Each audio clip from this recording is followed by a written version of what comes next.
राजा विक्रम दूसरी रात फिर वेताल को पेड़ से उतारकर चलने लगते हैं।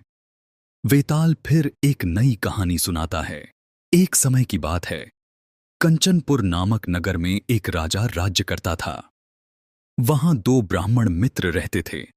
एक का पुत्र था सत्यव्रत और दूसरे का पुत्र था विद्याधर। दोनों बचपन से गहरे मित्र थे और साथ पढ़ाई करते थे। एक दिन उन्होंने तय किया कि वे ज्ञान और अनुभव की खोज में तीर्थ यात्रा पर निकलेंगे। यात्रा के दौरान उन्हें एक अत्यंत सुंदर कन्या मिली। दोनों मित्र उस कन्या पर मोहित हो गए। कन्या ने कहा, मैं उसी से विवाह करूंगी जो मुझे योग्य लगेगा, लेकिन मेरी एक परीक्षा होगी। कठिन परीक्षा के बाद विद्याधर ने उसे जीत लिया और कन्या ने उसे ही पति रूप में स्वीकार किया।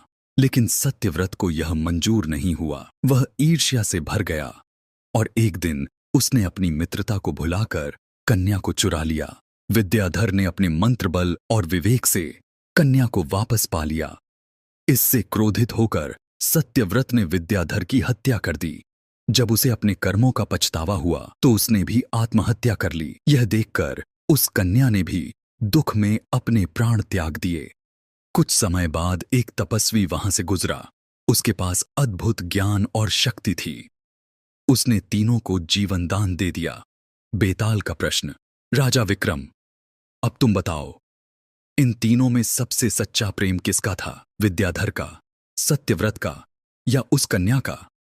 राजा विक्रम ने उत्तर दिया, इन तीनों में सबसे सच्चा प्रेम उस कन्या का था। दोनों युवक स्वार्थ, ईर्ष्या और अहंकार से ग्रस्त थे, लेकिन कन्या ने बिना किसी स्वार्थ के सिर्फ प्रेमवश अपने प्राण त्याग दिए। यही सच्चा प्रेम है। बेताल हंस पड़ा और बोला, तू तो सचमुच ज्ञानी है विक्रम, लेकिन तू बोला और वचन तोड़ा, अब मैं फिर उड़ चला। और यह कहकर बेताल फिर से पेड़ पर जा लटका।